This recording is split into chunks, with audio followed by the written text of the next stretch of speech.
Good morning, everyone.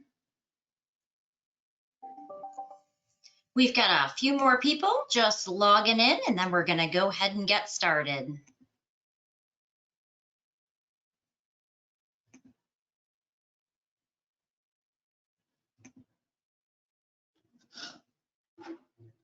Let's see who we have here so far. Good morning, Melissa. Good morning, Mary. Good morning, Cheryl. Looks like it's going to be a nice small group today, so we'll accomplish a lot, but I'm going to encourage you to ask some questions as we go through. And as a matter of fact, kind of our first question will be, if you can hear me and you can see me okay, in your questions box, which is, by the way, probably minimized in your GoToWebinar panel, if you could just let me know if you can see and hear me okay. Nothing worse than getting a couple minutes into the presentation and finding out no one can see or hear you. That's an awful thing. Okay, so just if I can have one person either share, oh, good. All right, thank you so much, Melissa. Every once in a while we'll have a, an internet issue or something like that, and nothing worse than getting a couple minutes in and finding out, oh my gosh, nobody can hear you. So thank you, Mary, that's great. So it's going to be a nice small group today. So I'm going to encourage you to ask questions. If you do have a setup on your computer with a microphone and speakers, if you have questions as we're going through the presentation today, I'm going to encourage you to click that raised hand icon. That'll allow me to unmute your line, and you can actually ask your question to the group if you'd like to. If you're not comfortable with doing that, I know I tend to be a little bit shyer when I'm attending something brand new. There is that questions box that you just typed in that you could hear me, that questions box in your GoToWebinar panel. You can ask questions throughout the presentation. It'll alert me. Like I said, there's only going to be 10 of us today, so feel free to ask as many questions as you'd like. All right, so we're going to go ahead and get started. Thank you so much. It's a good day. Hopefully you're doing this from home. I know we got 9 inches of snow last night, and I'm out headed to give a presentation the one day, we're all sheltered in place forever, and now we're all working from home, at least for our staff. The one day I have to drive across town when, we get 9 inches of snow, so it just never fails. And of course, my little son, who's 8 years old, is home from school too. So yeah, turning out to be an interesting year already, but wanted to take you through some time-saving tips and techniques of using Paragon. I also want to give you all the important things that you're going to need to know. So I'm going to give you the important dates. I'm going to give you the important things to note. The other thing I did is as an agent myself, so I've been a licensed agent here in Michigan for 22 years, and I love a handout and I love a takeaway. So in your GoToWebinar box, in that panel, it's probably, again, minimized. In order to open that, all you have to do is click on that red arrow at the side of your screen. That'll open up the panel box. In there, you'll see questions. Again, that's where you can put your questions if you just want to do them that way. If you have a question and you kind of want to ask it, you think, I just want a little more detail, feel free to hit that raise hand icon. Should be located, I think, close to your name or right in that little panel. And that will allow me to unmute your line. So just a couple housekeeping tips. Also in that panel, you'll find a handout. That handout is going to be all the information that I give you today, but sometimes I like a handout, and since we're doing this virtually, if you click on that handout, you can actually save it to your computer, or you can print it out if you'd prefer, but basically it's just after we leave today, I'm going to leave you some resources, but if you're like me, I like to be able to go back and look at something if I have a question, and so it's a good resource to use. Again, you'll find the handout, the questions box, and the raise hand icon all in that GoToWebinar. All right, so I'm going to turn my fuzzy hair off so that we can actually get into the presentation. And what we're going to take a look at first is the important things that you're going to need to know. So again, if you have any questions today, Feel free to type them in that question box as we go forward. It's a nice small group. So the idea is it's really just going to be you and me, kind of thinking if we're doing one-on-one. So far, we've only got 6 here. So we'll be able to get through this at a pretty good clip. But I do want to make sure that by the time we're done today, you're really comfortable in Paragon. I'm going to show you some time-saving tips and techniques that I use as an agent. I'm not going to bore you with all the tech stuff. I'm going to keep it kind of run-of-the-mill. I know some people are experts in Paragon. Some people are just starting to get familiar with Paragon. So we're going to kind of keep it at an even keel today. But I do want to make sure that by the time we're done with our class today, you feel comfortable to take the next step to go into Paragon, do your searches, set up save searches. We're going to cover all of that today. All right, I'm going to turn my very fuzzy hair off and let you get to the good stuff. And that obviously is conversion. Now, I'm just going to say it. Conversions are never easy. As an agent, I hate any time we have to make a change, right? Because change is hard. It can be disruptive. So our goal here is to truly make this just as easy as we can for you. And Brian and his whole team, Brian couldn't be with us on the call today, but basically he is our Chief Information Officer. He has been for months behind the scenes working on getting all that data over so that you don't lose anything, so that when you come into Paragon, you have everything from your contacts to a lot of the fields that you're used to using, even so much as went ahead and actually set it up so your report that you use in Realty Server is even available in here. So we really tried. We know conversions are hard. We've done a ton of them, and it's never easy. It's disruptive, and we want to make sure that we make it as easy as we can. All right, so basically today we're going to talk about the overview, the time frames, who we are. We are My RealTors, and our goal, we started about 10 years ago. And I will tell you this story. We started about 10 years ago, and I had to belong to 3 different MLSs at that time. And so one of the things that really frustrated me is I had to belong to My RealTors, and another MLS in our area had to belong to them. And then I also did a little bit of work up here, so I had to pay a 3rd fee to have a guest listing up there, and it was getting crazy. I not only was paying 3 sets of fees, but there was no data sharing at that time. So I would have to literally go into one system, enter all the information, then go into another system, enter the exact same information, and then enter it into a third. It was terribly, it was redundant. It was just a pain in the neck, quite honestly. And the problem is I'd mark it pending in one, I'd forget to mark it pending over here, and all of a sudden I'd be getting a fine. And I thought, oh my gosh, there has to be a better way to do business. We're licensed in the entire state. I guess if you add the UP, it'd be kind of like that. We're licensed in the entire state. So why is it I can only see or do business right here? That doesn't really make sense, right, in our industry. Well, now we're covering larger areas, and thanks to data sharing, you're going to be able to see your neighbor MLSs as well. And so we're going to cover that too. So that's why when you think of why are we going through all this disruption, well, we're going through all this so that you can see a lot more data, so that you can see your neighbor listing, so you can see a listing here, here, here, and here. And I'm happy to say that My RealTors now has 94% of the state, which is huge. So 94% is in our data share. And what that means is you're going to be able to see things from the Northern Great Lakes Realtors. You're going to be able to see Bay and Saginaw, and you're going to be able to see everything down to Shiawassee, which is down by the Ohio border. I mean, you're going to have a lot more information.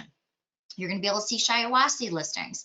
So I'm going to kind of cover that today, and I'm going to cover that's why you're going through all the pain of a conversion. So I know conversions are not fun, but when you get a lot more data, and I don't know about you, where I am, we have nothing to sell. So, I mean, our inventory is like, I ran my city numbers. It was down 67% yesterday, 67%.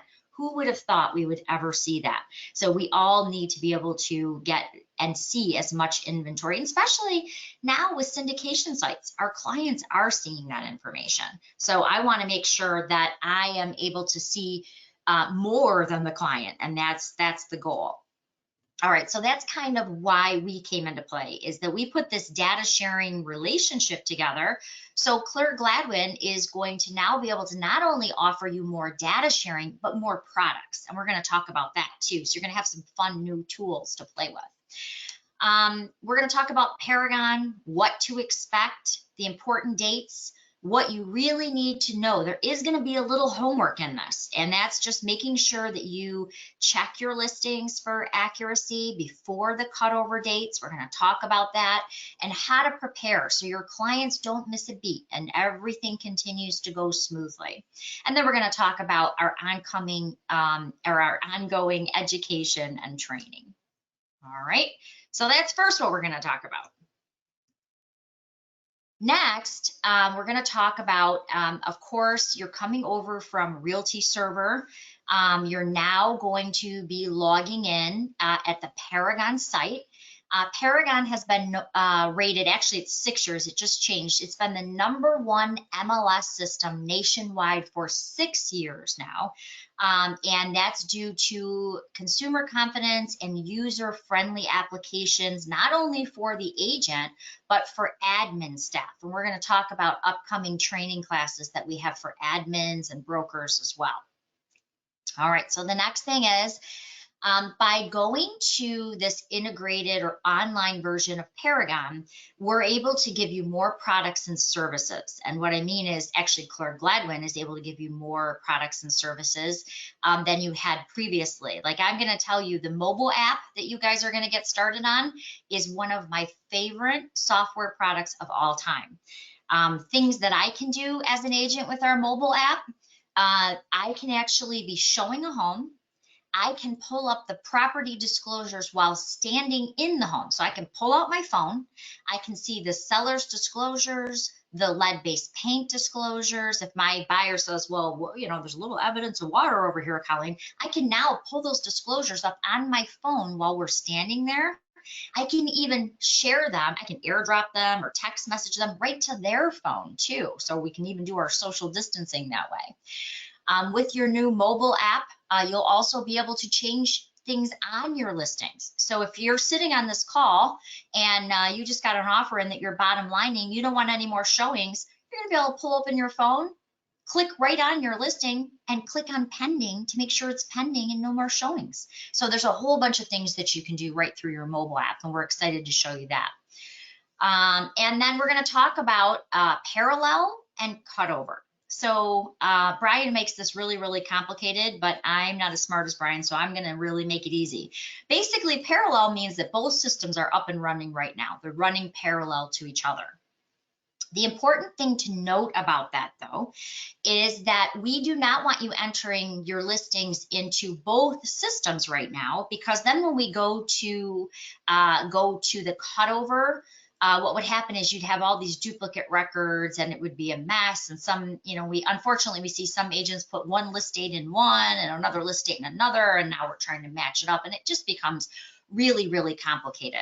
So we're going to talk about what running parallel means. And basically that just means that right now, although both systems are operational and you can log in, we're going to ask you to continue doing all of your data input and your listing maintenance, meaning your price changes, your comment changes, your status changes, until March 1st. We're going to ask you to continue to do all of that right through Realty Server. Okay. The reason is, again, we don't want those duplicate records and then trying to weed through them. It becomes kind of a nightmare. As of March 1st, then your Realty Server is going to go into kind of a read-only state.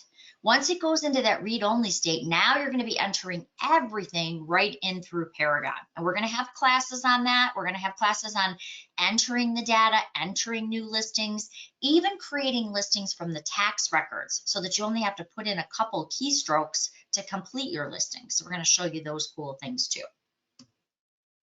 All right, and if you just joined us, remember you can ask questions at any time, and feel free to click that raised hand icon, puts a little red hand up on your screen, and I can try to unmute your line. Just make sure you have a mic and speakers on your laptop. All right. My real source vendoring. So what does that mean? Well, basically, we've now been vendoring other MLSs. We have 10 10 MLSs now that we vendor, and then we data share with a lot more. But basically what that means is we build the platform with all the really cool integration on a large scale, and then your MLS, Clare Gladwin, is able to pass that along to you with all the built-in integrations that normally you would have to pay for. So that's kind of the cool thing, is you get a lot more tools and bells and whistles because we built it on a really big scale. So when you come on board to Paragon, you get to take advantage of all that. Because Paragon, quite honestly, out of the box, is a little difficult. It's the great integration that Brian has built that I have come to really enjoy as an agent, making it super easy. Most everything can be done with just 1 or 2 clicks, and I love that. I'm always looking for the easy button. All right, so how it works though is basically your MLS still stays your MLS. They still have their own branding. They still have fields that are important to you guys. I know that we're adding some fields. We recently were aware of, I believe it's Sugar Springs is a good example of that. That Sugar Springs has a POA, or a property owner association. Now we have associations and we have homeowners associations, but it sounds like the Sugar Springs area is even more detailed. So we've actually gone in and we're adding the POA field to make sure that you can put additional details in to accommodate that.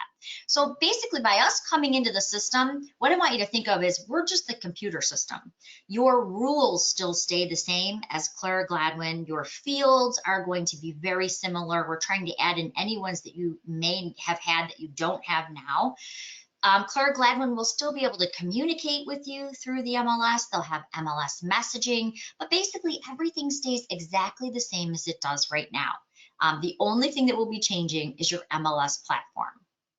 And then we do now offer support.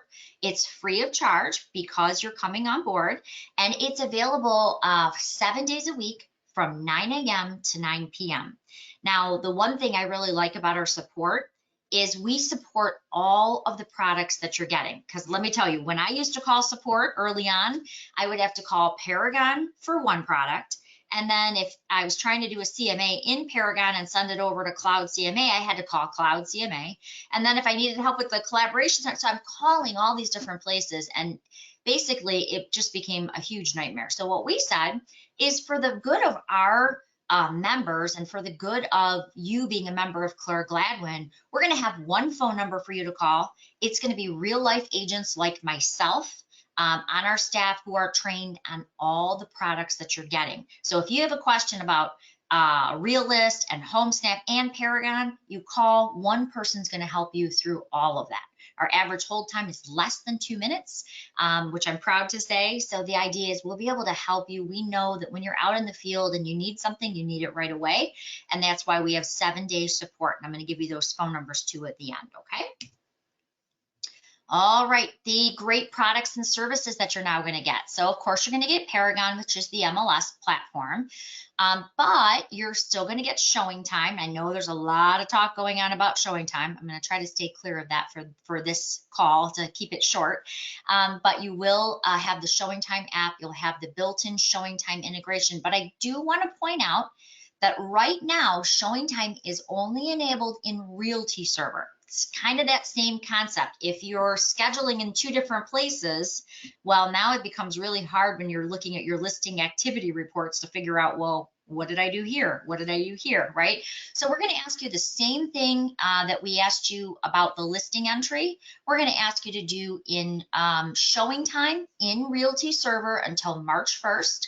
Then on March 1st, you'll see that showing time link appear, and that's going to allow you to then schedule all of your showings right through Paragon. And I'm going to show you there's easy buttons for all of that.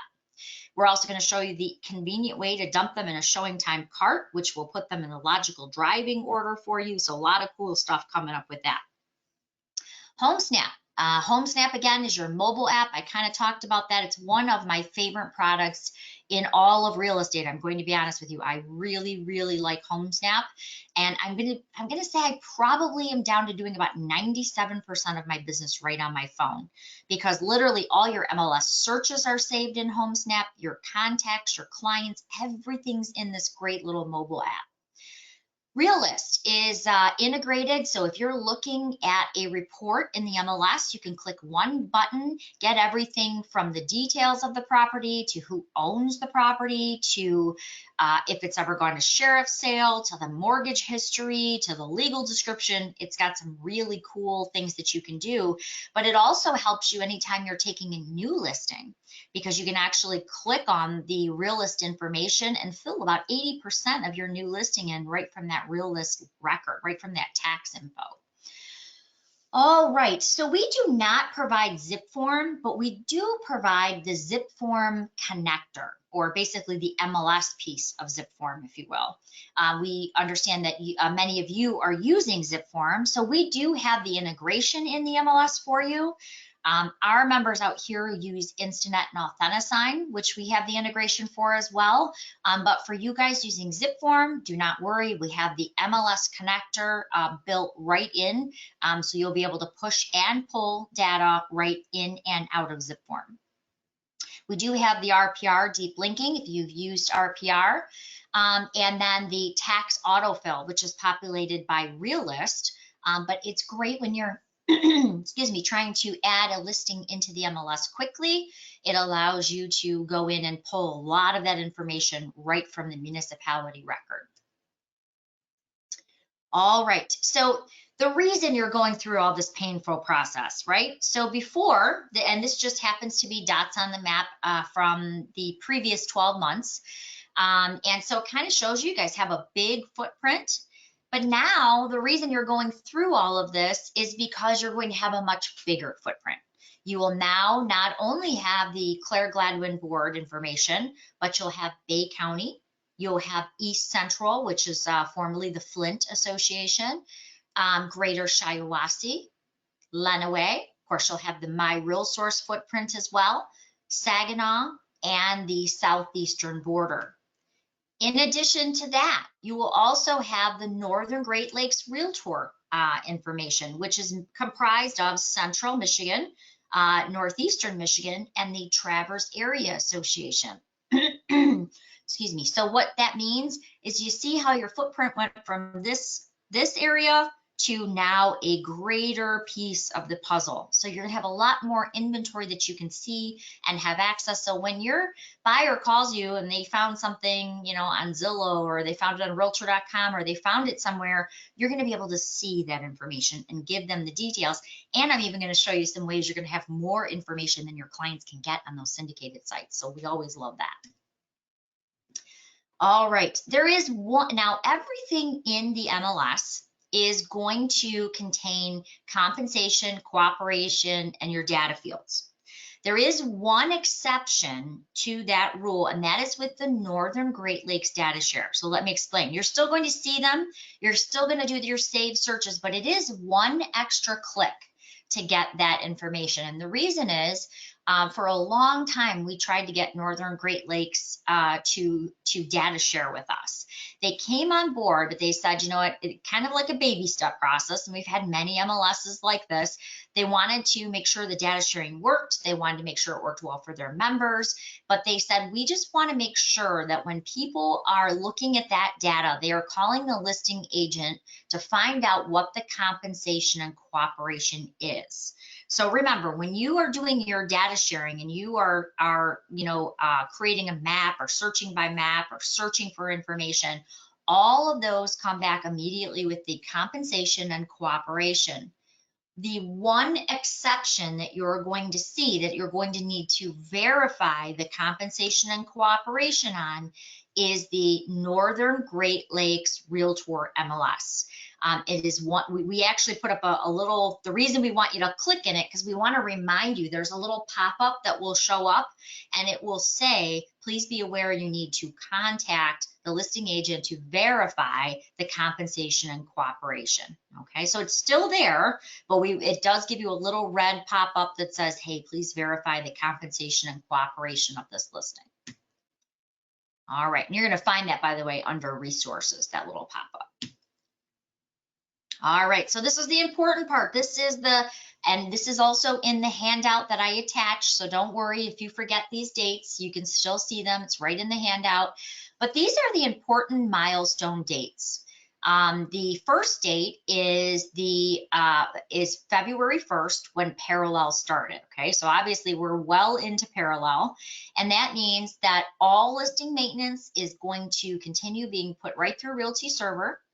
Any changes are going to be put right into Realty Server until you're going to see the March 1st cutover date down below. So everything is going to be just as you're doing right now when it comes to entering listing information or using showing time. Contacts. Now, nobody wants to recreate all their contacts. We looked and you guys had a lot of contacts in Realty Server. So as of last Monday, Brian has added all the contacts you had in Realty Server now are in Paragon. Keep in mind, it's a one-time dump, if that's what he calls it. I'm sorry, there's not a nicer word, but it's a one-time transfer, if you will. So that means any new contacts are going to go into Paragon. So again, if you start working with someone today, you're going to want to add them in as a contact in Paragon. I'm going to show you how to do that.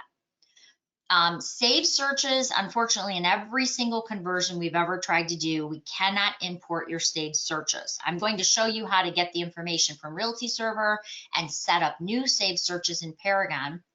But the reason saved searches really can't be imported is simply that every system maps properties differently. And so we don't want to import a saved search and have it mapped somewhere totally different, and now your clients aren't seeing homes that they should have been. So saved searches do have to be recreated, but your contacts will be already there for you. So all you have to do is save the criteria and click on the contact name, and it should be all done for you. So it's not a hard process, but we will walk through it today. Let's see, showing time again will only be available in Realty Server or your mobile app, but you will again be able to add those in starting March 1st. Associated documents. That associated documents are like your seller's disclosure, your lead-based paint disclosures. Those will be migrated over into Paragon for you. And as I mentioned, the cool thing is they will not only be migrated into Paragon for you, but you will also find that you can use them in like the mobile app and other places too. So the big thing to note is February 26th is a really important day. Okay, what that means is February 26th, Realty Server won't be available. So that means February 26th, it turns into basically a read-only status, okay? No listings can be entered or edited at that time because what's going to happen is all that database is now going to migrate over into Paragon. So we're going to ask you to really plan ahead. If you've got a new listing, try to get that in there before February 26th. Otherwise, you are going to have to wait until that March 1st cutover. So there's basically 2 days where Realty Server is going to kind of be in a read-only status and things won't be able to be entered in there. So March 1st will be the cutover day. What that means is Realty Server now goes to fully read-only, and everything will be entered. Showings will be scheduled through Paragon. Listings will be entered through Paragon. So the 3 dates you need to know, you're already in parallel. The 26th, try to get those listings in before the 26th because that March 1st cutover is when you'll be fully into Paragon. All right, so a couple fields that we're working on right now: room dimensions, number of car garage. We're remapping your bathrooms full and half. So these are all things that behind the scenes, most of the fields, I think there's over 200 fields in Paragon, most of the fields are auto flowing properly. On the commercial side, we're correcting a few listing agents and co-agents, things like that. So there's a few that you may notice a couple hiccups on. If you notice anything though, I'm going to show you how to report those corrections. And the good news is with those corrections, it allows us to fine tune anything that doesn't look correct, or at least investigate it before that final cutover. Okay, notable points of difference. Areas can be, in some systems, areas are where the mailing address is, some are tax authority. Area is, we're gonna talk a lot about searching by area coming up. Area is where you want to search. That can be a city. You can search by map. We're going to show you a bunch of different ways to search that way. Association names. As I mentioned, we have association and homeowner association right now. We have fields like if you were selling a condo and that condo had a pet restriction. If you click that it's a condo, it will say, is there a pet restriction? If so, what is that pet restriction? And it basically opens a series of fields to make sure that you're getting more and more information. Waterfront name. Now, this was a big one when you guys were coming over, and I kind of want to explain it. A lot of people said, you know what? We have got to be able to search by waterfront name. And the good news is you absolutely can do that. But there is a difference. I know before you had lake names in a lookup field. Okay, now remember before you're looking at just the Clare Gladwin area. So you're looking at, you know, a noticeable amount of lake names, but, you know, not crazy. Unfortunately, now that we're in 94% of Michigan, there are over 17,000 lake names, and that's just on the DNR list, and that's only if they reach a certain size. Now, unfortunately for that is you have, I think it's 7 or 9 Deer Lakes in the state of Michigan. So it now becomes a 17,000 name lookup, which really is not functional, right? So it does allow you to search by lake name, and I'm going to show you how to do all that today. The only thing is, keep in mind, it's not going to be just where you find it in a list and click on it. You actually have to start typing out the lake name, okay? A couple of differences in the status is on hold, which you currently have, is conditionally withdrawn.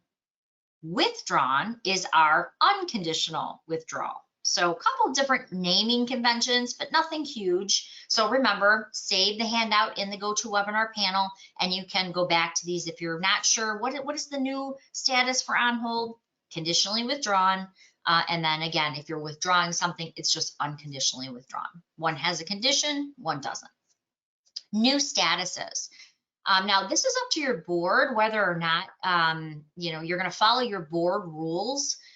You will see some new statuses because remember, you're data sharing, and some of these other MLSs or boards may use something like coming soon or accepting backup offers. You're going to follow whatever your board rules are.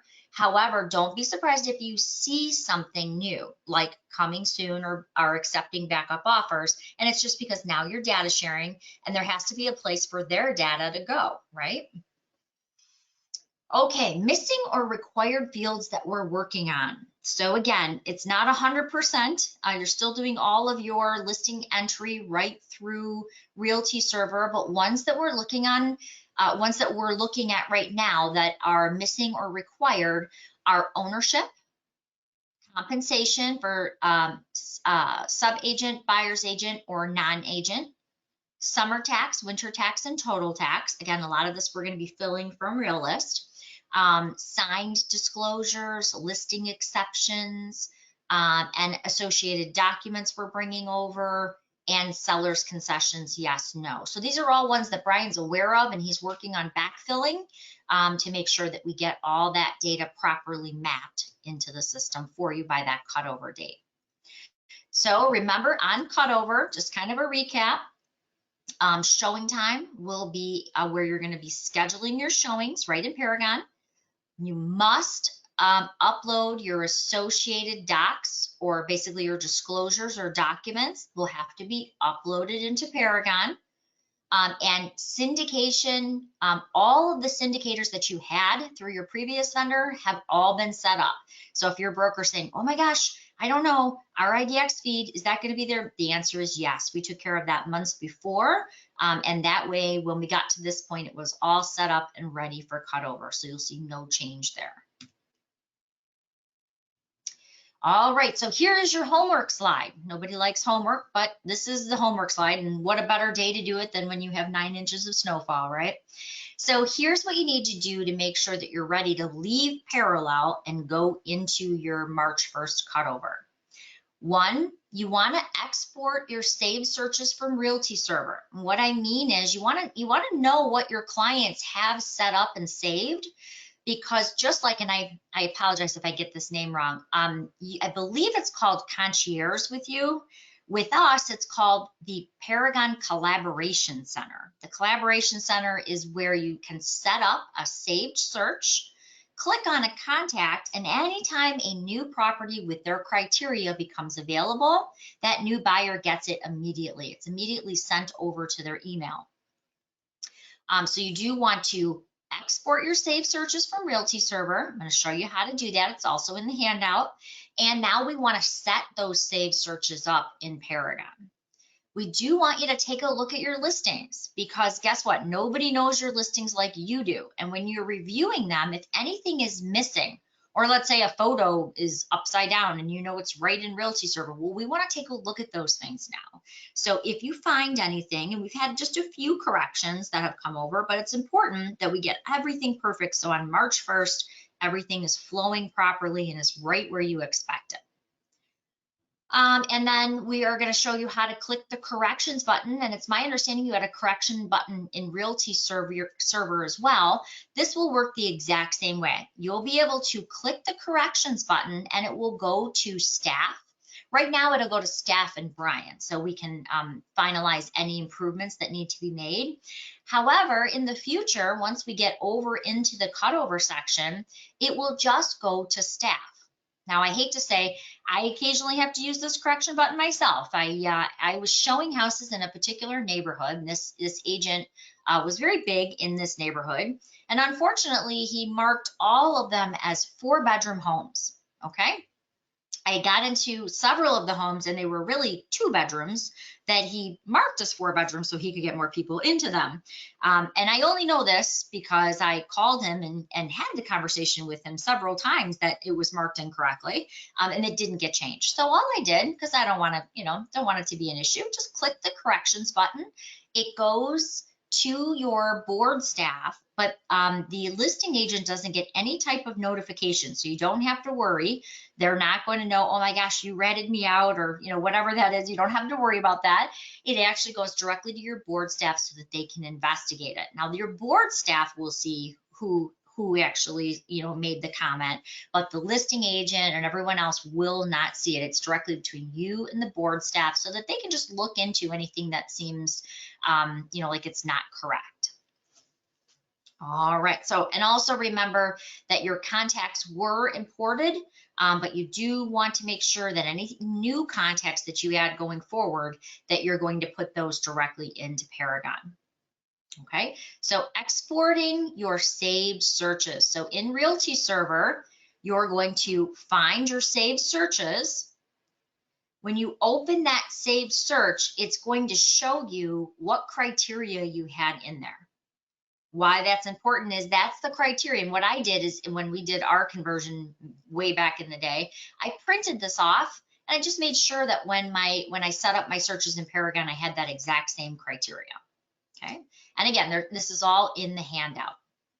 The next thing we want you to do is verify the accuracy of your listings. So if you notice something's missing, so let's say you went in Realty Server, it had the subdivision name, but now you go into Paragon and there's no subdivision name. Well, we want to know that. We want to get all those little tweaks fixed before the cutover date.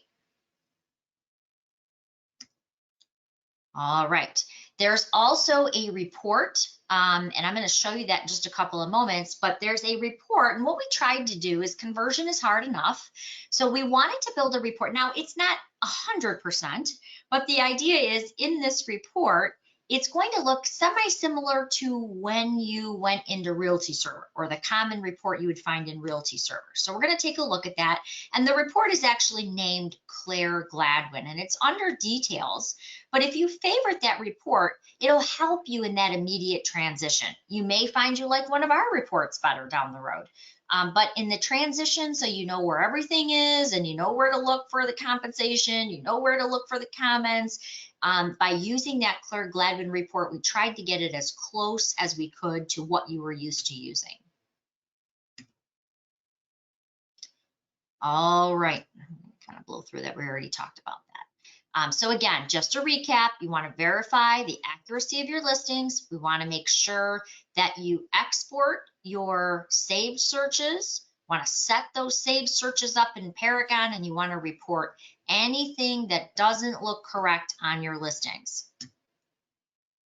Okay, now for the good stuff. Now we're going to get into actually navigating Paragon, doing the searches. I get to give you some fun tips and quick ways to do things. But when you log in the first time, this is where you're going to log in. You're going to log in to the mils.paragon, rels.com. This should have been emailed out from Clare Gladwin, but basically it is going to be similar, but we had to have a few more credentials. Like, believe it or not, we actually had some people with Realty Server logins that were like 3 or 4 characters. So their passwords, they have to have a little bit more security in order to work in Paragon. So when you log in, you're going to do capital CGB and then whatever your Realty Server login was. So let's say it's Al Cells was your Realty Server login. You would do capital CGB, Al Cells, and then the first time you log in, your password will be 4 ones, 1111. It will then prompt you to set up a new confidential password. So just to recap, the first time, if you've never logged in before, you're going to click on, you can actually just type right in your browser, mils.paragon, rels.com. That's going to take you to the link where you're going to log in. Then from there, it's going to be capital CGB, your previous Realty Server login, and then it's going to be 4 ones, 1111, and then it will prompt you to set up your new password going forward. Okay, so important things. So right now, our main goal, we had something like 18 classes planned. Our main goal right now is to totally get you familiar with Paragon. You know, all the stuff you need to know, how to search, put in your contacts, set up saved searches, what you need to know, how do you put your documents in. We want to make sure that after today, you're really comfortable in Paragon. However, as of March 1st, you're going to have more questions, like how do I input a listing? How do I do a price change? How do I do a CMA? How do I set my clients up in the Clare Center? How do I use that new mobile app she's talking about? How do I now get it onto social media? How do I use lead generation with these tools? How do I schedule a showing with Showing Time? As of March 1st, you will see all of the following classes that will be added to the Clare Gladwin training. So they're all complimentary. They'll be done via webinar, just like this. So if you have questions on using anything from the mobile app to doing a CMA to, just using public records, you also get Realist. And I have to say that does some really cool things, like if you wanted to create a farming area and you wanted to do mailing labels for your farm, or you wanted to, there's just a whole bunch of prospecting that you can do in there too. So it's very, very cool things with Realist. So there'll be classes on that too. So those will be coming. Look for those additional classes, and those will be starting March 1st. Okay, so what I'm going to do now is, if you have any questions on the dates, any questions on anything like that, now's your time to go ahead and add those into the questions box, because what we're going to do is we're going to now switch gears and we are going to jump over into Paragon. I'm going to show you some things that make searching in Paragon easier. But if you have any questions about the date portion, or any questions about what you need to do, or setting up a saved search, I'm going to show you the setting up the saved search now. But if you have any questions about anything I just covered in the PowerPoint, just let me know. Either shoot it in the questions box or just click your raise hand icon, and I'll try to unmute your line, and then you can just ask it to the group too. Okay. All right, so now let's go into Paragon, because this is really my favorite part. My Paragon, let me start off by saying, may look just slightly different than yours. And what I mean is, obviously in my area, and I'm going to just grab the highlighter so you can kind of see, in my area, because of the MLS I belong, my center section that you're seeing right here, well, this is obviously different than yours is going to be, because when you log in, you're going to see the Clare Gladwin board information. You're going to see upcoming classes like this one. I think Brian set up your center section, so it also has their website and a couple documents, things like that are right in the center section. Obviously, where I am, my MLS is going to control that center section for my MLS or board. The other thing you may notice is I've got this little custom topper here. You can change these, by the way. There's a bunch of different funny little themes. So you just pick the theme that you want.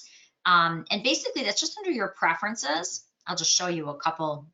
I'm kind of ready for spring, so I've changed mine, but I'll just show you a couple quick ways to change this. Basically under your system preferences, there's a little drop down. So let's say you decided you're ready for the beach theme. You can go ahead and simply change it to the beach theme. You're going to hit save. And by the way, some of them do. There's like a really funny 80s one that ET actually flies out over your screen. And, you know, there's Northeastern ones, and they do different things as you click on them. There is also messaging. So I'm going to show you that real quick. The messaging will tell you important news and topics. Obviously, this is our important news and topic for my MLS at the moment. And obviously, because we provide showing time, we were just notified on Monday that Zillow purchased showing time. So, you know, different things like that. You'll see different messages pop up, whatever your board is looking to express to members. And the cool thing about the Paragon messaging is you can message as an office.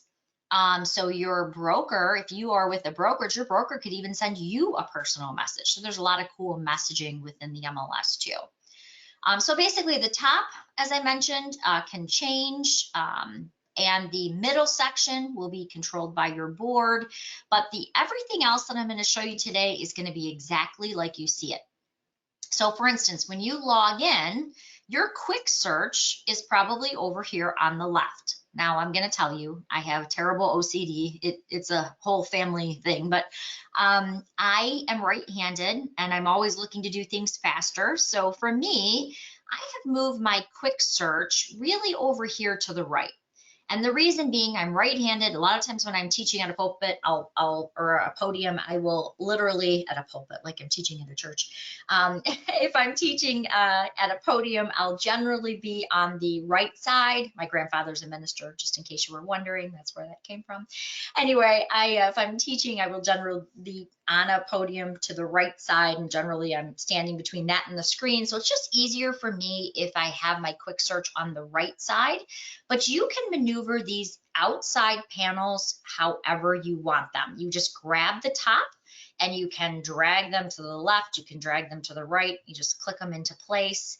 You can also you can expand the panels, you can shrink the panel. So if I want to see my showing time panel, I can click that box open.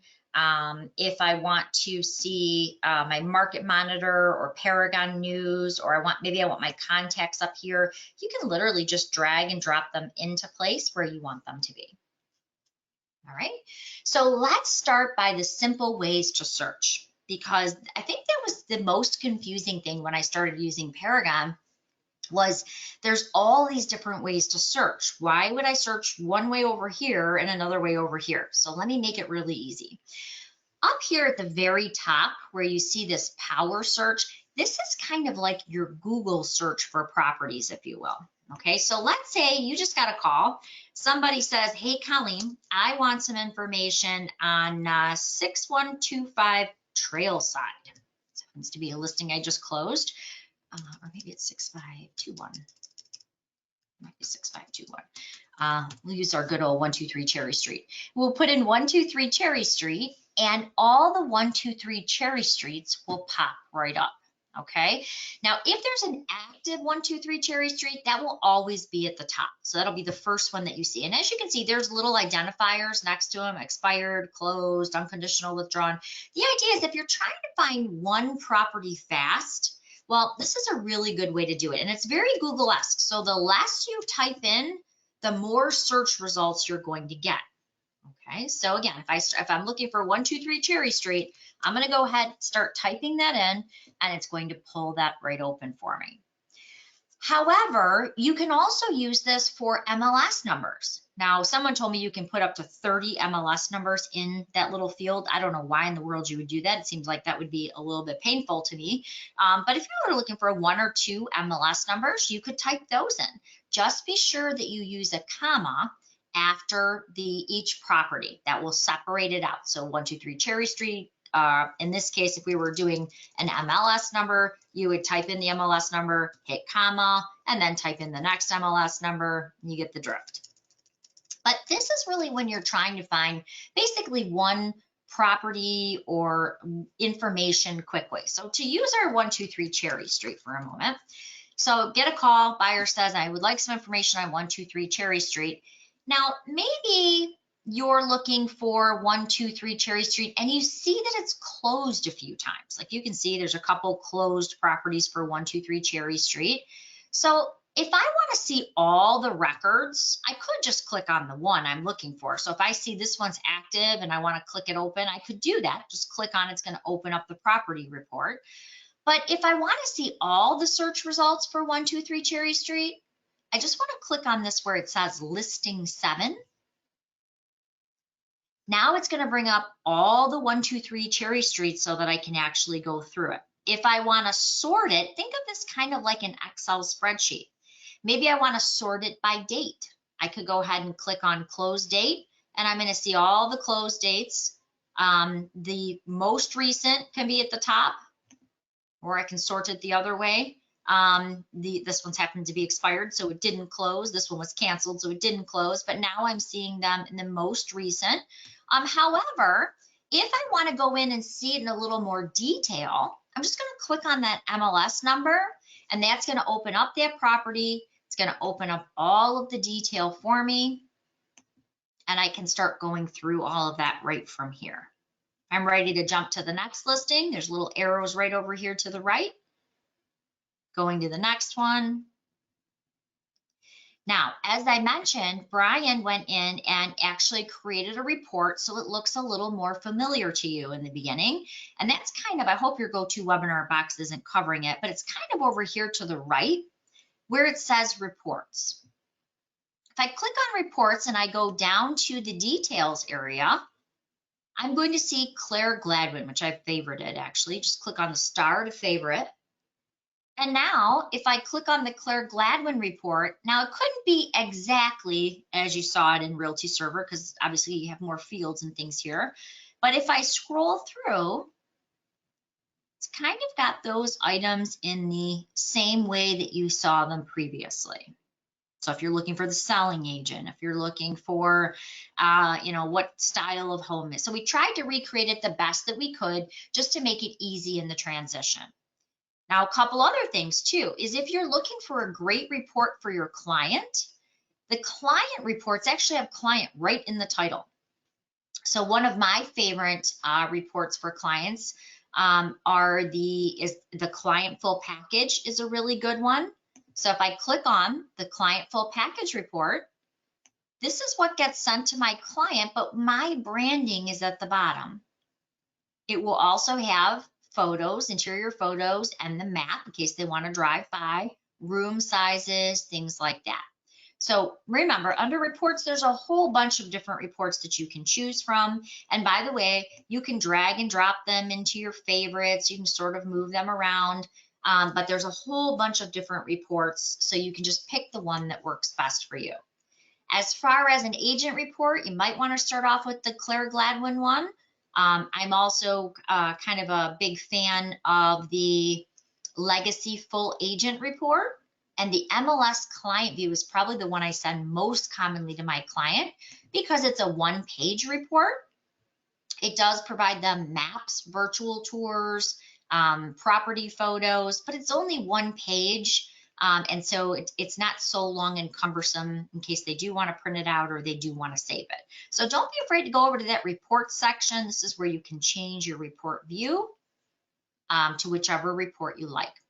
And as you can see, we've built in a whole bunch of colorful icons right over here. You'll see those on your report going forward. And each one of those does something unique. And the nice thing is you don't have to log in anywhere else. Everything is connected right to the listing. So for instance, if your client wants to know, let's say he calls you and he says, I want to spend about $1,500 a month. There's all different mortgage payment calculators that you can crunch the numbers. Your clients can do that as well. There is also the history of a property. Oh, and one cool thing that I didn't see in Realty Server, so I'm sorry if I missed it, but in this system, we have something for admins called Assume Identity. Assume Identity lets your admin, your broker admin, or if you have a team admin, it lets them work on behalf of you.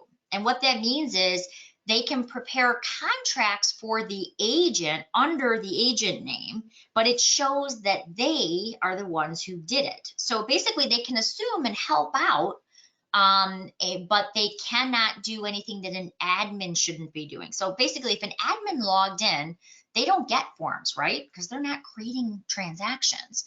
But if let's say the broker called and said, I need a price change on my listing, they can assume the identity of the agent, do the price change, but here's the unique thing. In the property history, it will show, although they assume the agent identity, it's still Jill, the secretary, who performed the function.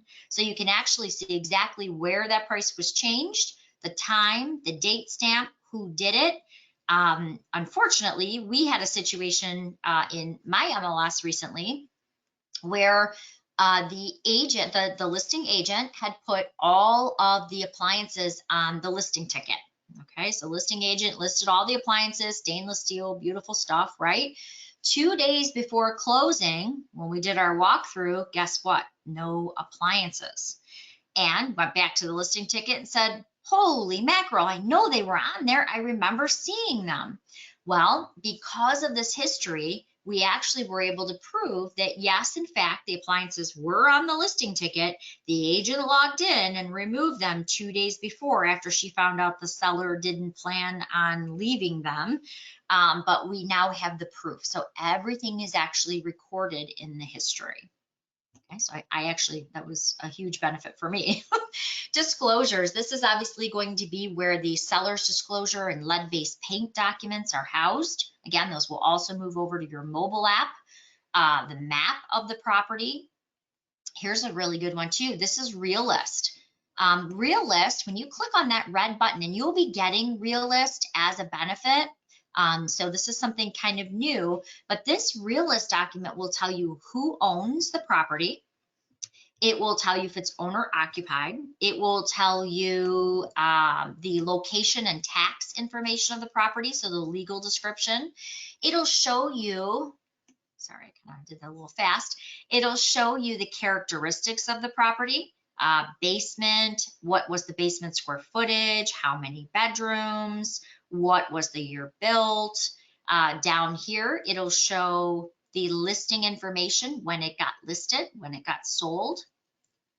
It'll also show you the sales and mortgage history. Now, this is one I really like because every once in a while, they will have the refi, which this one actually does, thankfully. It'll show you the refi amount and the date. So if I'm walking into this person's home and I'm about to tell them their home is worth X, but I can see they just recently refied for more than that.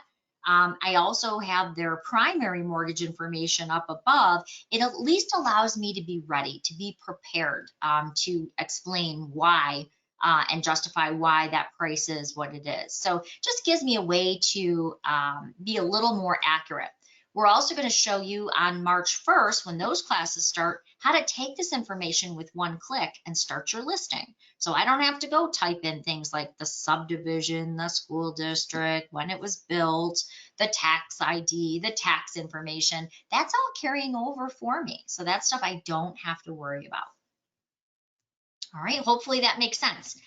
And hopefully I haven't put you guys to sleep yet. So I know it's real estate technology. It can only be made so fun. So hang in there with me. I promise we're getting to the good stuff. So just to recap, this top power search, it's great for finding one property. It's really great for finding one MLS number. But what about if it's an agent? So if you don't mind, I'm going to use Mary. So Mary, let's see, I'm sorry, we're going to use Cheryl. So Cheryl is going to a restaurant, and I run into Cheryl, and Cheryl has this buyer, and the buyer says, you know what, Cheryl, I am looking for a 3-bedroom home. I run into Cheryl, and I just listed that. So Cheryl gets up this morning and she says, oh, what's that property address? I want to get my buyer in there right away. Well, in that case, Cheryl can go right up to that same power search. She could type in my name and immediately my listing history is going to pop up. So any actives I have will be right at the top. Any closed or pendings will be right here. So the idea is that Cheryl can quickly find any property that way. She could click on listings 10, open up all my listings and check it out.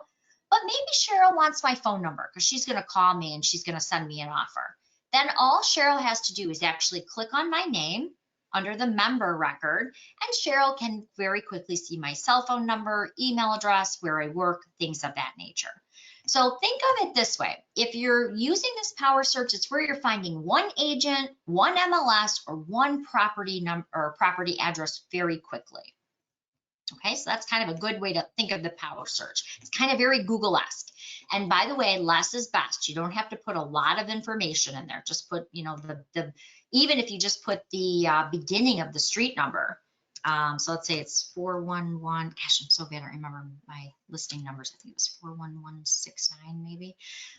The idea is as soon as you start typing it in, it's going to bring up those property addresses for you. Okay. All right, so the power search is great for one address, one MLS number, or finding an agent quickly. But what about the times you have a couple properties you're trying to find fast? So let's pretend you're at the office and you happen to be walking by the front desk and they said, oh, geez, they got a buyer on the phone looking for a 3-bedroom in Sterling Heights. I start typing that in over here. He needs a basement. And I'm going to say I'm looking for active properties. Okay, so this is really where I'm trying to find a couple properties quickly. As you can see, the more information I start typing in, I'm going to say he's not interested in condos. He's just looking for single family homes. The more information I start typing into my quick search, the faster I'm going to be able to find that information. Up here, it's doing the count. If I hit search, it's going to bring up all those results.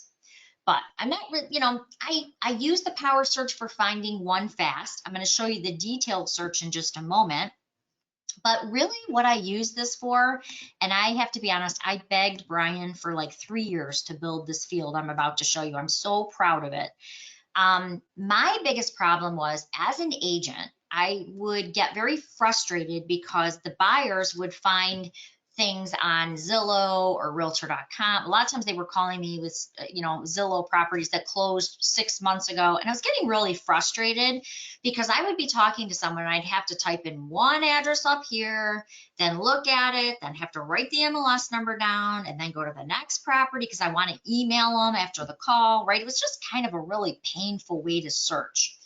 Or you'd get that buyer who will email you the 10 properties they found. Right? I wanted to be able to use one field, type in everything within that field, and find it quickly and easily right from there. And so I'm happy to say that's really what this full addresses does. So let's use the 123 Cherry Street for a moment. If I go to the full addresses and I start typing in 123 Cherry Street, maybe I'm also looking for 123 Main Street. And I'm also looking for 125 Cuddle. I can go ahead and simply type up to 30 different addresses in at one time and simply hit the enter button after each one. It will separate it out and allow me to find those properties quickly. So if I wanted to just now find the actives or pendings, I could even change the status to filter those down. The whole idea of the full addresses field is you can even copy and paste up to 30 different addresses from an email that your buyer sends that maybe he found on some syndication site, copy and paste them right in here and pull them all up at once. Once I go ahead and find those, let's see, kind of tweak this down so we don't get quite so many results, so it doesn't take forever. Once I go ahead and find those, I'm gonna make this even shorter. I'm gonna go ahead and hit search. Again, if you have, I've got quite a few here because I didn't put in any criteria. Now I can go ahead and I can send those over to that buyer. Now, would I probably be sending 153? No, in my market, I probably would be sending 2. But at this point, if I want to filter them, again, it works like an Excel spreadsheet. You can grab and drag these columns into different locations, just like an Excel spreadsheet, or you can sort them. So if I want to sort them by price, I can click on the price column and I can resort them from highest to lowest or lowest to highest, whatever I want to do. Here is another quick thing that I didn't see in Realty Server, and I apologize if I missed it. I tried to go through there to give some good examples, but if I wanted to send, let's pretend these 5 were active.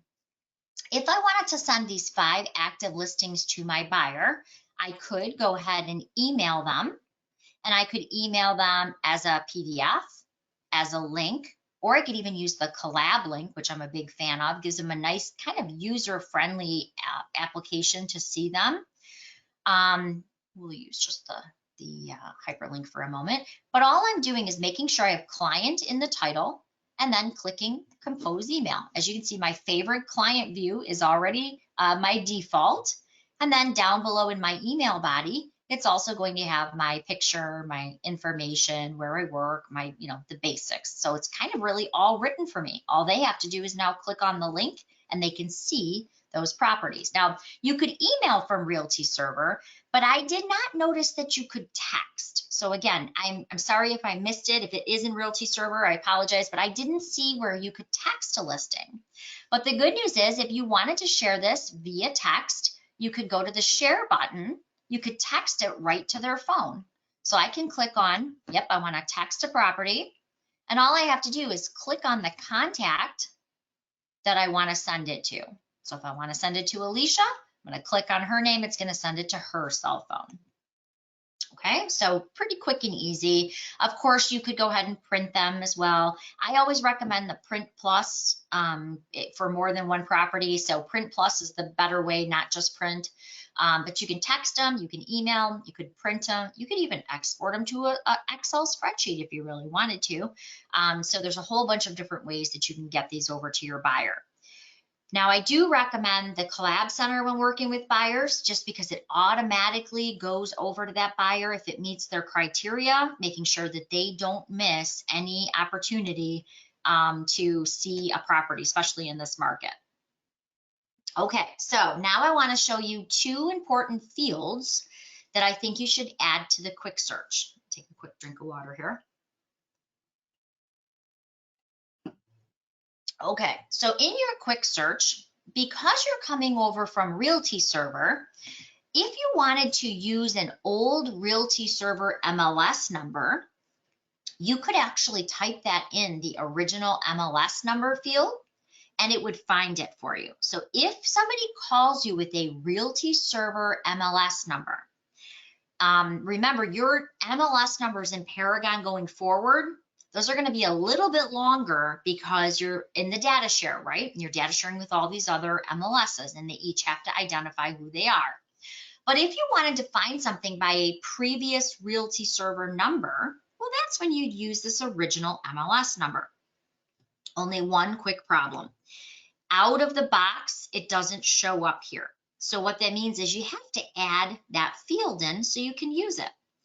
What I like about Paragon is you can add in whatever fields you like. So in almost every section of Paragon, it's completely customizable. So let me show you what I'm talking about. Right up here at the top where you have this little gear, that little gear is so that you can customize what you want to be part of your quick search. Where I am may be totally different criteria than you would ever enter where you are. So actually my grandparents just moved to Clare, so I'm kind of excited to head up there. But because I don't know your area entirely, if you click on this gear at the top, This is basically going to show you all of the fields and then what you have currently in your quick search. So if you want to add original MLS number, go ahead and just pull it out for a second. I'm going to type in, just going to start typing in original. As soon as I type in original MLS pops up. I'm going to check it off. I'm going to hit the add button, and it always adds it right down here at the bottom. So ones I would recommend adding for the conversion, and by the way, you can move them up in the rotation. You don't have to leave them at the bottom. So if you like a particular field, don't be afraid to move it right up at the top. So I'm going to move original MLS number and originating MLS right up here. And that way, when I click apply and save as my default, those two fields are right here at the top for me to use. So remember, if you're looking for a particular realty server, an old MLS number, even in the new system, you can type it in the original MLS number field. Just remember, always separate by commas. One other important note, and I'm going to use our 123 Cherry Street again. And as you can see, every time I hit enter, it's separating them for me. But you don't have to worry if it's Cherry Street or Main Boulevard or Main Avenue or Main Circle. There is a built-in wildcard behind that. That means that automatically it will find it no matter what it's labeled. So as long as it starts with that, then anything else that follows it will still find. So even if it's Cherry Avenue or Cherry Circle or Cherry Drive, it's still going to find it. All right, so hopefully that makes sense. So remember, power search, one property, one agent, real quick. Quick search, trying to find a couple properties fast, but I'm not using a whole lot of detail. All right, so this time I'm going to use Mary. So Mary, we're going to pretend that Mary has a buyer, and Mary's buyer says, you know what, Mary, I have 6 daughters, and I have not had a hot shower in like 2.5 years. Mary, can you please find me a home with 2 full baths? Can you please find me one with a pole barn? Can you please find me one that I can buy on a land contract? So Mary, and with a fireplace, right? So they've got all these different details that they're giving Mary. So that's when we really want to do a more detailed search. So that's where we're going to go up to the search icon at the top of Paragon. So there's all these icons right up here. We're going to do the search icon. And by the way, this is where Mary could search for her inventory, how much she sold this year or last year, or whatever date range she puts in. This is where she could go to her saved searches for her clients. This is where she could find open houses and tours. She could check the hot sheet. But really, Mary wants to search for comps, or she wants to search for listings. It's really this column right here. Single family, if you will. That's really residential condo. Now you can separate those. You can make it condo or residential, whatever works best for you. Vacant land, commercial. But what if Mary's buyer said, Mary, if you find me a great deal on some vacant land, that'd be great. I'll take that. But if you find me a fixer-upper for the right price, I'd be willing to look at that too. Well, in that case, it really covers vacant land and single family home, right? But I don't want to set up 2 different searches for this poor guy. So what I'm going to do is I'm just going to set up one search, and I'm going to use the multi-class search. That allows me to search over all the class lines. But for today, we're going to go really easy. We're going to go run of the mill. We're going to look for a single family home for poor Mary's buyer who has 6 daughters. All right, so that's going to open up our residential condo search. And I'm going to say that I am new to Paragon, never used it before. And I'm looking at this word type and I'm thinking, well, what are they asking me there? Remember, if you don't know what a particular field is referring to, especially through this transition, use that magnifying glass to the right. You click on that magnifying glass, just asking you, are you looking for a farm, a condo, or a single family home? Single family home. Status. So again, if I start typing in active, that'll pop up. But if you don't know what status you're looking for, or maybe you just want to select a whole bunch of them at one time, you can also go right over to the magnifying glass to the right, and they will all be broken out for you. The calendars. If I were looking for comps, I could use the date range calendars, but quite honestly, that would be a pain in the neck. I'd rather just use my drop down and say, I want to do what an appraiser's going to do. I want to go 6 months back. Am I looking for leases or just sales? I'm going to do sales. And if I'm looking for comps, I'm probably not going to enter all this information because I don't really need to. I'm going to search like an appraiser is going to do in my area. I'm going to show you that in just a second. So I'm going to jump all the way down. If I'm looking for comps for a listing appointment tonight, I might want to do structure style. So if I'm listing a little brick ranch, well, then I probably want to choose a 1-story where I am. If you click on that magnifying glass, it'll show you all the different condos have, different levels, quads, tri-levels, bi-levels, 1.5 stories, whatever you're looking for. Bedrooms, I know they're looking for a minimum of 3. If I don't put anything in max, it'll be 3 and greater that this buyer is going to get to see. All right, so this is my least favorite field. They probably hate me when I say this and I do these trainings, but as an agent, this field is not my favorite, and I'm just going to explain why. This bathrooms total field, it's basically counting, there's no nicer way to say this, I apologize. It's basically counting the number of toilets in the entire house. Now, believe it or not, I literally, probably 2 months ago, I showed a house. I am not kidding. You can't make this up, only in real estate.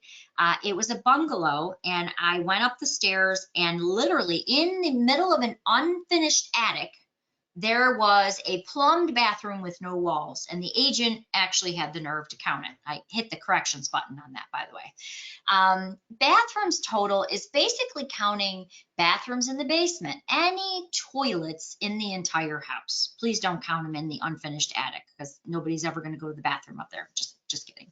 But the bathrooms total is basically the number of toilets throughout the entire home. But really, Mary has this poor buyer. Remember him? He's got the 6 daughters. So Mary really wants to find him 2 full baths. So if Mary were to put 2 in this field, poor Mary could be dragging this guy through a bunch of bath and a halves. Okay, that would be not good. So I would not use that field for this example. I would scroll down a little further into secondary criteria. And I would go to bathrooms full and bathrooms half. Now the difference here, these are bathrooms on the above grade square footage or the livable levels of the home. So if Mary puts in 2 full baths, that buyer is going to see 2 full baths above grade square footage. So that means that he's not going to be looking at a half bath in the basement. Now, if Mary puts 2 in here and nothing in half, it will still pull the half bath. So it's going to look for 2 full baths plus anything additional. So if it's 2.5 baths, it'll pull. If it's 3 full and a half, it'll still pull. So remember, these are a little bit more accurate way of getting true comps, or in Mary's case, making sure her poor buyer gets a hot shower. In this case, now I'm going to be honest, in my real searching that I do as an agent, I have these fields way up here because I use them much more often. So what I'm telling you is you're probably going to want to take these fields out of this bottom area and I'm going to show you how to do that. And you're probably going to want to move them way up here to the top where you use them all the time. My goal is to have all of my important features that I type in religiously at the top. I don't want to always have to scroll down. Now, for you guys especially, and correct me if I'm wrong, Mary's probably going to use acreage quite often. So now where I am, we don't. So not huge. I'm kind of more in a city area. But if they're looking for acreage, I probably want to have acreage right up here in my top of my search, especially if I'm Mary and I'm doing a lot of acreage. Or year built. Year built in my real searches as an agent, I have that up at the top. I search by that a lot. So don't be afraid to move these fields around. But the important one to remember is the baths full and baths half, because that's the above grade square footage and it's much more accurate. This bathroom's total is more what you find on Zillow and syndication sites because they have no idea where the bathrooms are. So they just plug them all together, add them up, plug them together. That's what they do. But down, if we want to be the trusted professionals and we're looking to be more accurate with our comps, that's a better way to do it. Okay, a lot of these are pretty self-explanatory. Basement, yes, no. Waterfront, yes, no. Believe me, we're going to talk a lot about waterfront in the next 15 minutes. Fireplace, yes, no. So pretty self-explanatory. Above grade square footage, minimum, maximum, number of car garage, all pretty self-explanatory. But there is one that I want you to get familiar with because it will help you a lot as you go. And that's the features fields. So features have 3 categories: must have, must not have, or must have at least one of these for my buyer or for me to have it in my search results. So let's say you have a buyer and he says, I'm going to use Mary again. Mary, great, I have to see something with a pole barn. Okay, so a pole barn is very important to me. So Mary can go into features. She can type in the word pole barn, and that means that in her search results, she is only going to see things with a pole barn. Or if she sets them up in the collab center, he's only going to get emailed those properties that have a pole barn. Now, other common things would be pool. I have a buyer who says, you know what, I have to have an in-ground pool. So you can even be very specific. Or multiple things. Maybe I also have to have a fireplace in the bedroom, things like that. Those are going to be the must-have column. Most of my buyers are kind of the opposite. They say, Colleen, I have so much work to do. I don't want a pool. It's just more maintenance for me. So I could go ahead and I could say, okay, they don't want an in-ground or they don't want an above-ground pool. They don't want a pool at all. Anything that has an in-ground or above-ground pool isn't going to show up. Now, here's one. I had the nicest lady. I felt so bad for her. She was explaining she has just come off the worst septic deal ever, I think. She said, Colleen, out of the blue, my septic fields, it stopped working. The city came out, they tagged it, and they told me I had to have a brand new raised engineered septic field, and it's going to cost me $17,000. And she was like, so don't even bother showing me anything with the septic field. Just if it has a septic field, I don't want to see it. So in that case, I would make sure that under must not have, I'm typing in the word septic to ensure that I am not sending my buyer anything that has a septic field. But then, and I hate to say this, but I always seem to get the crazy buyers. And so the collab center is really good for me because I swear I had a lady actually call and yell at me because she was receiving yellow sided homes. I mean, there is no feature in the MLS that says, hey, yellow siding, take those out. So honest and truly, you can even set up the collab center so it goes to you for approval first before it goes to those hard to please buyers. So my girlfriends always laugh. And as I mentioned, I've been a realtor for 22 years, and I swear some of the stories I have, you cannot make this stuff up. It is just, it's crazy, these experiences that we go through. So I guess you got to laugh about it. But so one or more are going to be for those buyers who say, I have a home business and I have to either have a pole barn or some type of workshop in the home. Okay, so there's different things that you can add in. So it has to have at least one of those items before it's going to go over to my buyer. Okay, so that's one example. But you're probably thinking, well, how do you know what features you're looking for? The best way to do features is to go right over to that magnifying glass to the right. And let's say Mary's buyer, going to use you again, Mary. Sorry, I keep using you as my example. But if you go to basement, Mary's buyer says, I have to have a finished basement. Okay, that's really important to them. So again, you're going to find the item and then you can find it right under the description. But I want to show you a couple really cool ones that I get calls on every week. One is financial terms. A lot of people will say, you know what, Colleen, my buyer can only buy FHA 203K, or they got a rural development grant and they can only buy rural development, or maybe they're looking for Section 8. or maybe I need to see stuff that's just VA approved. So the idea is you can even search under financial terms, and yes, land contract is in there too. I always get asked that. Well, what if my buyer's looking for a land contract? That's in there as well. So again, must have, must not have, or must have one or more. Another one, because you guys have a lot of lakes, I thought that this one would be another one that might be very common up your way. And that's water features, because not everything is lakefront, right? It'd be great if it was, but not so much. So I have a buyer who says, you know what?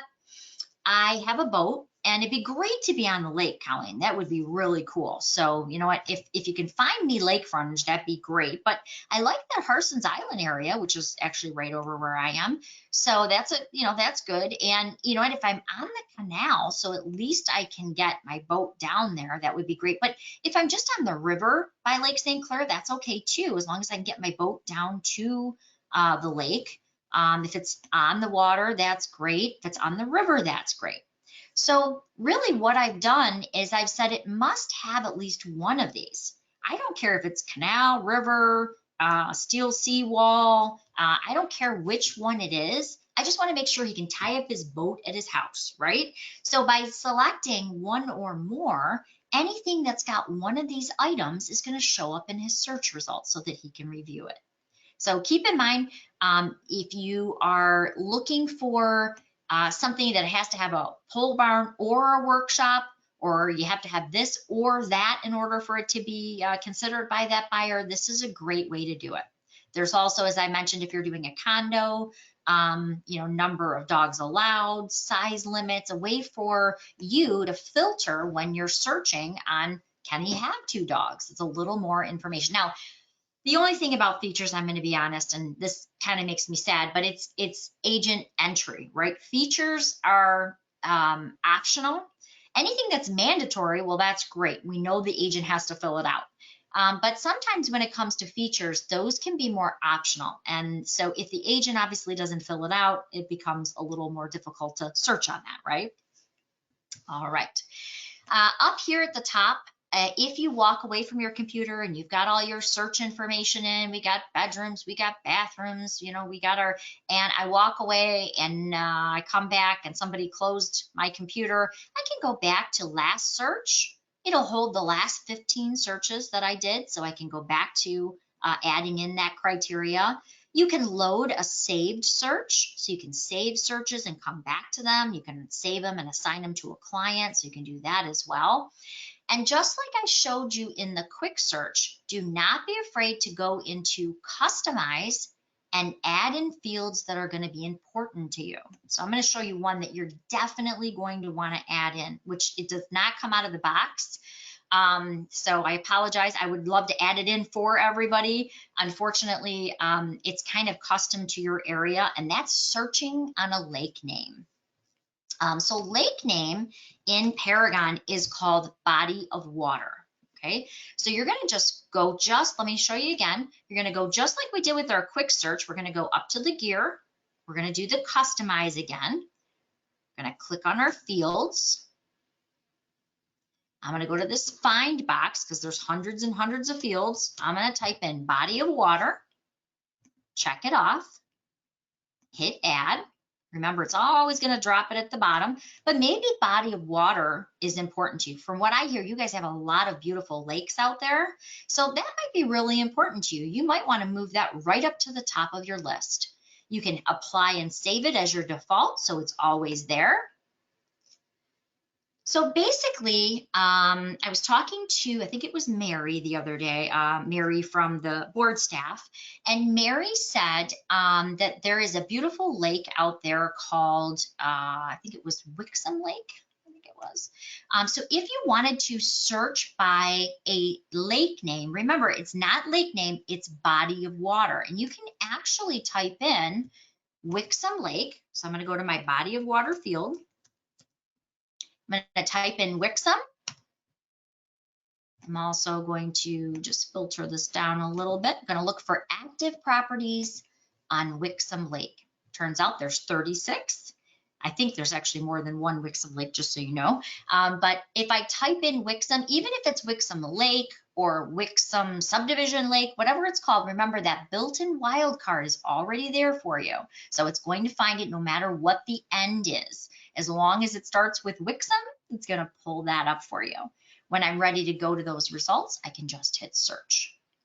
Lastly, I want to show you how to search by map, because this is an important one. Especially if you're searching for things like subdivision, or you're searching for things that sometimes agents don't put in. This uses Google Maps. So if I am searching for comps, I'm just going to use my area because I know it a little bit better. If I am searching for comps for a listing appointment, I can go ahead and type in the actual address right here. Here's my subject property, places a little flag there. But I want to do what an appraiser is going to do in my area. Now, it might be a little different in your area. It might be 3 miles or 5 miles. I don't know what you use. But in this particular area, my appraiser is going to find comps within 1 mile. So I'm going to go to search radius, and I'm going to find any comps with the criteria that I've put in within 1 mile. Now, if I go over here to criteria, I can see, oh, you know what? I have Wixom Lake, and that's not in Sterling Heights, obviously, so I'm going to go ahead and remove that. And I'm saying I want to find anything active with a basement. We're going to do 3 bedrooms, whatever it happens to be.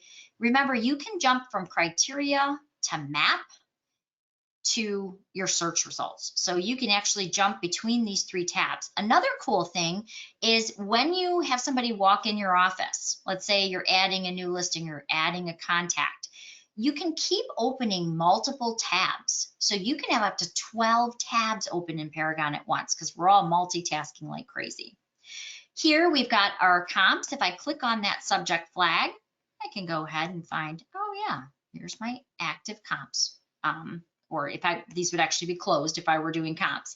But if you're working with a buyer, you can also be very specific where your buyer wants to live. So I'm going to say Mary's got that buyer.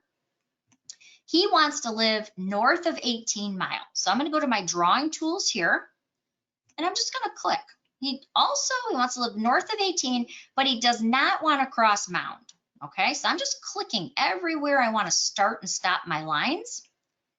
But guess what? His mother-in-law lives like right over here. He's not a huge fan, so we're going to stay a little closer to 18 and a half here. But if you're covering a subdivision, I recommend searching this way. And the reason is that a lot of times agents will not put a subdivision name in because it's not required, at least in my area. So this way I can actually trace out a subdivision and make sure that I get any comp, not just one that the agent puts the name in, because a lot of times that doesn't happen in my area. So if there's anything active or closed or whatever I'm looking for, I can find that here. Another really helpful point, especially I think for you guys, is you can apply things like floodplains. I know that some of you were affected by the horrible flooding that happened. So if that buyer does not want to live in a floodplain, you can click on floodplain. Let me zoom in a little bit, and it will start to diagraph that floodplain information for you. Now, I tell my buyers this is not the gospel. You still want to check with your lender and see if it's in a flood zone, but it does give you kind of a visual eye view of if it would be in a floodplain or not. You can have up to 10 shapes on your map. And one of the cool things that I love is if, let's pretend Mary again has $1 million waterfront property over here. And I'm like, okay, Mary, that's really great. I love your $1 million water, but I'm listing a little brick ranch back here, and I don't want those $1 million properties to screw up my numbers. So I can actually draw a shape on a shape. So I can say, okay, Mary's got the listing on the waterfront over here. It's actually a park, but we're going to pretend it's waterfront for a moment. So I've basically drawn a shape on a shape, and I can now edit that shape to exclude her waterfront listing. So I'm not getting a whole bunch of comps that I really didn't want. Again, you can have multiple cities, multiple shapes. And another cool thing is because this uses Google Maps, you can actually drag the little Google guy over here right in front of your property. And by the way, it'll even tell you what street you're about to set them on, and where the address is that you're about to set them. So if I wanted to, let's say I wanted to see the neighborhood and it's an hour away, because remember, you have more data now. Now I can literally walk down the street. I can see the house to, what cute houses, the house to the left, house to the right, and I can literally walk through that neighborhood without having to drive over there. And it still puts that subject flag right in front of the property that I'm looking for, that I was doing the comps on. So remember, it uses Google Maps, so you get more information like that. Okay, so lastly, what I mentioned is the corrections button, because you have some homework. We want you to look at your listings, and if anything does not look correct on your listing, when you're looking at the listing, there's a corrections button at the top of every single listing. All you have to do is click on the corrections button and put in 2 comments. You don't even have to put in the address. It's attached to this listing. So your board staff, as well as Brian, will get your comments or whatever's wrong. So if you just looked at your listing and it has no photos, we want you to hit the corrections button, and we want you to say no photos, or a missing bedroom, or whatever it happens to be. And that way we can get those corrected. Okay, so pretty easy. The easiest way, by the way, to look at your listings is the market monitor here. If you go to My Info and you click on listings, you could have just click on your listings button. I'll show you kind of what it will look like. You're going to click on the number. It's going to open up all your listings. So here's all my listings, and all I have to do is go through them, click on the MLS number and go through them, make sure that they look okay for you. We want you to do that so that when you go into March 1st, you've got all the important information right in front of you. All right, so that is your homework. One last thing, contacts. Adding in your contacts, right up here at the top, there is Add Contact. When you go in, you should see all of your contacts that you had in Realty Server, but any new contacts you need to add in. You're going to go in and you're going to put in the contact information. You can even put in a spouse so that they get notifications, and it has some CRM capability. So for instance, my son goes to Catholic school over here, and I sponsor the, muffins with mommy and things like that. So I have an SOI set up for his school. So I keep all the prospects for his school. That way, when I'm doing my mailers or my calendars, I can just print off the mailing labels right from here. So you can even use some of the CRM capability. To set up your searches, remember that's your other piece of homework. So check your listings, add in any new contacts. I'm just going to load in a quick search here. All you do is you're going to set up your search criteria. So I'm going to say they're looking for such and such. They're looking for in Sterling Heights pending or actives, I'm sorry. And then all you're going to do is save search as. And then you're going to just save it, and you can even save it as your contact. So really, really easy. You're going to put in your criteria. You're going to do a save search as, and you can name your search, and then just marry it to the contact that we brought over from Realty Server. So not hard. You do have to put in, I apologize that we couldn't bring them over for you, but if I want to marry Al to my saved search so he gets those notifications, you could just check off Al's name and hit save. And now we've got that saved search, and Al's getting all those notifications from the Collab Center. The Collab Center is very cool. It does have a very user-friendly interface. I'll show it to you really quick. I know I'm out of time, so I'm gonna make it really fast.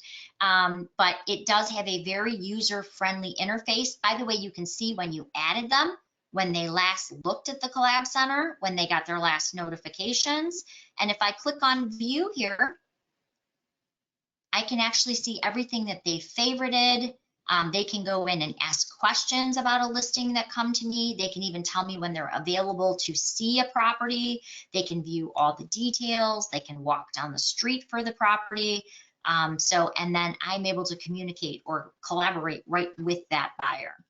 So it's really cool. It's got a whole lot of pieces. We'll be teaching this starting in March 1st. So keep in mind you'll want to take the Collab Center class, so we'll make sure those notifications get out to your buyer. All right, so I know I talked your ear off and you're probably thinking, how am I going to remember all this? Well, don't worry. I actually recorded this class today, so you can watch it at any time. It's actually going to be on our YouTube channel. And what I'd like you to do is, if you are familiar with YouTube, I'd like you to go to YouTube and find My Real Source Media. My Real Source Media, and hit subscribe. That way, when I upload this video to the My Real Source Media channel, it'll alert you, you'll get a notification, and then you can save it. So if you want to come back and watch the class a month from now or 2 months from now, it's right in front of you. So just go to YouTube. You're going to go to and type in My Real Source Media, hit the subscribe, and what will happen is it'll notify you right away when this is uploaded so that you can save it and use it as a resource. One other resource that you have is right in Paragon. There is the MLS documents right up here at the top. MLS documents contains an education folder. We rewrote those really complicated tech manuals that no one can ever understand. So what we did is we rewrote them. We made them short and sweet. You can print them, you can save them. So if you're looking for, how do I set up the Collab Center, Colleen? Well, all you have to do is click on it. It will give you step-by-step instructions with large arrows, so you'll know exactly where to click to do just that. So it makes it really, really easy when you have a place to go back to. And then, of course, we will have more upcoming classes, as I mentioned. So this is your chance to ask any questions. I know I went at a good clip today, so we covered a lot. We covered those dates. We covered, you know, what you need to know, what you need to do, and what your homework is. So if you have any questions, please go into that GoToWebinar panel now and type them in. Or if you just want to ask your question, it's easier and you have a mic on your computer, you can click on that hand icon. That will allow me to unmute your microphone, and you can actually ask the question to the group if you'd be more comfortable doing that. Give everybody just a moment to do that.